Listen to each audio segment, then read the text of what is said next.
Have you ever done a SWOT analysis before? On today's video, I'm going to talk our live show right now. I'm going to talk a little bit about a SWOT analysis that I'm doing with a client of mine and why we're doing it and when it's a helpful tool to utilize when you're thinking about strategy. And if you have a startup and you're thinking about like, well, what should we focus on? How should we focus on different things? The SWOT analysis can be a really powerful tool for you to utilize to get to your next stage. The reason why we are using a SWOT analysis and the reason why I brought it to the table is because the team wanted to have what we were calling a whiteboard session. We've been doing customer development. Our customer development has led us to several different customers who seem to either have a hair on fire problem or almost have a hair on fire problem. The problem with that, our problem, has been that those customers have, for some reason or another, expressed a ton of interest. This happens a lot with customer development. They've expressed a ton of interest. They've helped the product be shaped into what it is today, but then they've fallen off a little bit and they don't actually purchase the product from us, which is actually a really frustrating experience to have. And what it makes you start to wonder is, have I talked to enough people, or do I need to do something differently? Now, this problem gets worse when you're running out of runway. Runway means the amount of funding you have left before you run out of money and go out of business, right? And so if you start to run out of money and you're still trying to get to a stage where you have your early customers, in this case, we want to have our first customer, it's kind of imperative that you put the pedal to the metal and figure out, like, am I talking to the wrong people? Is there something else wrong with my marketplace?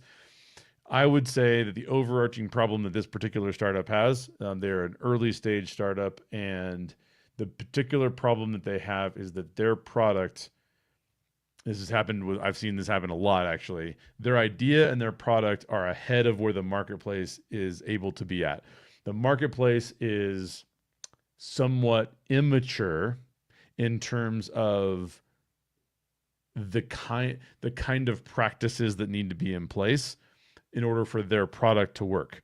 So what I mean by that is it's actually a heavily entrenched marketplace, ready for disruption. It should be disrupted for sure. But at the same time, that the disruption is seen as a problem. And a lot of the customers who are already starting to disrupt the marketplace in a way that they would want to use this product, a lot of them are immature in their processes, they're immature in their company life cycle, and therefore they can't make a buying decision. It's difficult to make a buying decision, okay? It's kind of the scenario that we're in. And so we're going to do this whiteboarding session, and I said, you know what we should probably use is a SWOT analysis. Now, a SWOT analysis is helpful, in my opinion, for two reasons. So for those of you who don't know what a SWOT analysis is, a SWOT analysis is laying out the strengths that your business has. Those are internal to your company. Laying out the weaknesses that your company has. Those are internal to your company. When I say internal, I'll give you an example in a minute. Laying out the opportunities available to your company. I'm talking about that's external, right? I'll talk about that in a minute. And then also the threats to your company, also external. So strengths, weaknesses, opportunities, threats. Strengths and weaknesses mean things that your company is good and bad at. Threats and opportunities are things that exist in the marketplace that you may be able to utilize to make some headway. And a SWOT analysis is really good because it's very helpful in sense making. Now, what is sense making? Sense making is the process of getting a team to agree on what's actually happening in the marketplace. And this is a hard thing to do sometimes. Sometimes nobody on your team agrees with what should be done. And what you want to do is you want to say, like, hey, look, we don't see the marketplace the same way. We don't see our customers the same way. And yet you really need to, if you want to move the needle and you want to make good decisions, and your strategy is going to be based off things that are true as opposed to things that you believe that are maybe not true. And so what a SWOT analysis can do from a sense-making standpoint is it can get everybody on the same page with what is true and what is not true. So that was part of the reason why I recommended the SWOT analysis. But the other way of utilizing a SWOT analysis that I think is helpful for strategy, and I learned this way back in college, so that's over 20 years ago. The other helpful is what they call a TOWS or TOWS analysis. And all you're doing is you're taking strengths and weaknesses and saying, Can we utilize this strength to capitalize on this opportunity? Can we utilize this strength to mitigate this threat? And so you're combining strengths, weaknesses, opportunities, and threats. You're combining them to come up with a strategic approach to whatever your next decision is, right? So we did both. We did a SWOT analysis where we all like laid out what our strengths and weaknesses are. And then we did a TOES analysis, which was let's combine these things together. I wish I could give credit for whoever came up with these. I can't remember. And it's a very effective tool for that. So it's an effective tool if you feel like you're stuck somewhere and you want to make sense of what's going on so that everyone's in agreement.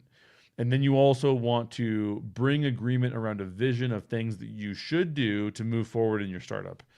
And that was really good for us to do today. We almost finished it. We just need to come up with some goals and some metrics that we're going to try and test.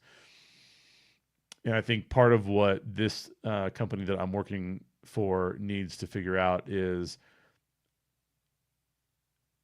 if the marketplace is really truly not ready for this tool and we can't find early customers. I think we can, but let's just say that that's going to be difficult. Can we drive demand by going straight to the end users? Because they're a B2B company, right? Can we find end users and can we work with another B2B company and just run the show for them, so to speak, as opposed to them buying it and running themselves? So we're gonna try that out and see, I think, how that works, but it should be good. But if you're thinking about using a SWOT analysis and you have questions about how to do that, let me know in the comments down below. And if you've never even heard of a TOWS TOES analysis and how that works, let me know what you think of that as well, and leave me a comment down below. I'd be happy to answer any questions you have. But SWOT analysis, very effective for sense making, very effective for strategy formulation for moving forward as a team around a shared vision. It works really well. So hopefully it'll work really well for you. Bye.